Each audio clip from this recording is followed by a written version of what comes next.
Hello friends, welcome back. What is data and information?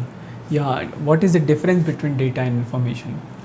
Basically, data और information आपस में एक दूसरे के पूरक हैं, वो एक दूसरे को कंप्लीट करते हैं। कैसे?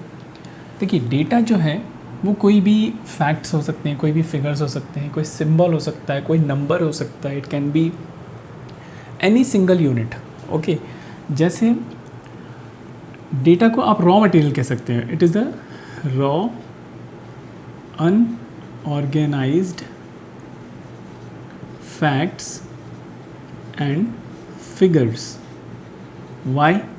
एक एग्जांपल लेते हैं। सपोज़ किसी स्टूडेंट के एक सब्जेक्ट के मार्क्स से क्या आप उसके पूरे ईयर का जो है उसका जो ईयर गया उसका परसेंटेज निकाल सकते हैं? किसी क्लास का नहीं निकाल सकते। सपोज़ किसी एक सब्जेक्ट में उसको 70 मार्क्स मिले हैं, तो क्या एक सब्जेक्ट के मार्क्स से आप उसके ईयर का परसेंटेज निकाल सकते हैं कि उसने पर्टिकुलर 8th स्टैंडर्ड में कितने परसेंट लाया होगा? नहीं। दैट इज़ वाई डेटा जब रेलेवेंट एंड रिलेटेड डेटा के साथ कंबाइन करके प्रोसेस किया जाता है तब हमें रिज़ल्ट मिलता है, वो होती है इन्फॉर्मेशन। ठीक है, डेटा से ही हमें इन्फॉर्मेशन मिल रही है। दैट तो हम क्या कहेंगे? Data information is actually processed और ऑर्गेनाइज्ड डेटा। ठीक है, डेटा से आप कोई डिसीजन नहीं ले सकते अकेले। डेटा से you can not take any decision on the basis of given individual data. But जब डेटा प्रोसेस हो जाने के बाद में हमें इंफॉर्मेशन जब मिल जाती है तो you can easily take decisions based on information what you are getting. आपको जो इन्फॉर्मेशन मिल रही है आप उससे डिसीजन ले सकते हैं। सपोज़ हमने सारे ही मार्क्स यहाँ पे लिख लिए, इनसे हमने प्रोसेस किया इस डेटा को एंड हमें रिज़ल्ट मिला सपोज़ 80%। देन ये जो 80% हमें इन्फॉर्मेशन मिली है, इससे हम ये डिसीजन ले सकते हैं कि उसका डिवीज़न क्या होगा। First division obviously.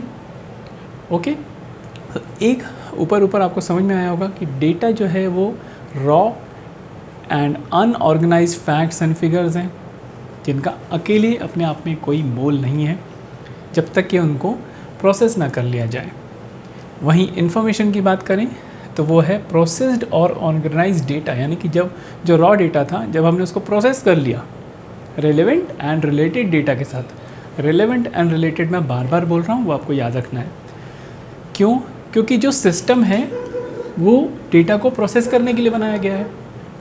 अब सिस्टम अगर MBBS का है, MBBS की जो पढ़ाई होती है, सिस्टम अगर MBBS का है, वहाँ पे आप इंजीनियरिंग की पढ़ाई लगाओगे तो क्या आउटकम आएगा? नहीं। दैट इज़ वाई मैं कह रहा हूँ रेलेवेंट एंड रिलेटेड जो डेटा यूज़ हो रहा है जिस चीज़ के लिए, उसी से रिलेटेड डेटा को आपको यूज़ करना है ताकि रेलेवेंट इन्फॉर्मेशन जनरेट हो।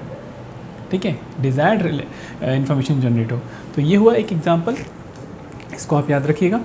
नाउ जैसा कि मैंने बताया, you can take decision from information but not from data.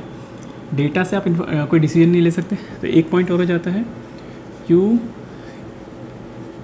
Can not take decision from only data.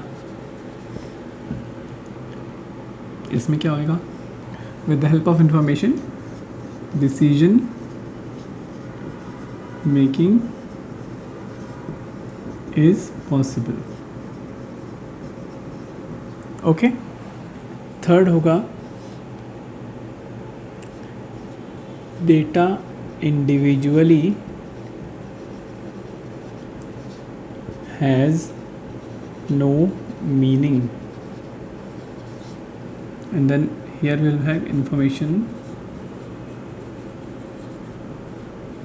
is meaningful. Okay, next we have data is not dependent on information. How? भाई data relevant sources से किसी specific task के लिए collect किया गया है, तो अभी वो एक फर्स्ट स्टेज पर है, उसकी मदद से इन्फॉर्मेशन हमने बनानी है। सो डेटा डिपेंड नहीं कर रहा है इन्फॉर्मेशन पर, लेकिन अगर ये डेटा ही ना हो जो कि इन्फॉर्मेशन को लाने का, इन्फॉर्मेशन को जनरेट करने का प्रीरिक्विजिट है, जब डेटा ही नहीं होगा, जब फैक्ट्स एंड फिगर्स ही नहीं होंगे, तो आप किस पे प्रोसेस करके इन्फॉर्मेशन जनरेट करोगे? That is why information is dependent on data. Okay, now data generally numerical और टेक्स्ट फॉर्मेट में रहता है, जैसे कि लॉग एक्टिविटीज़ हो गया, वेब एक्टिविटी हो गई, और ब्राउजिंग एक्टिविटीज़, यानी वही वेब एक्टिविटीज़। सो ये जो होता है न्यूमेरिकल एंड टेक्स्ट फॉर्मेट में होता है। वहीं जो इंफॉर्मेशन है वो एक रिफाइंड फॉर्म में होती है। You can say it is unrefined form. Data जो है अनरिफाइंड है and information refined form of data. So ये कुछ पॉइंट हैं जो डेटा और इन्फॉर्मेशन में डिफरेंसेस बताते हैं। साथ में डेटा और इन्फॉर्मेशन इंडिविजुअली क्या है। डेटा बेसिकली रॉ मटेरियल है और इन्फॉर्मेशन उस रॉ मटेरियल से बना हुआ प्रोडक्ट है, आप ऐसे समझिए। ओके, आई होप आपको ये वीडियो समझ में आया होगा। Thank you so much for watching. मिलेंगे नए वीडियो में नए टॉपिक के साथ। कीप वॉचिंग स्पर्धा ज्ञान।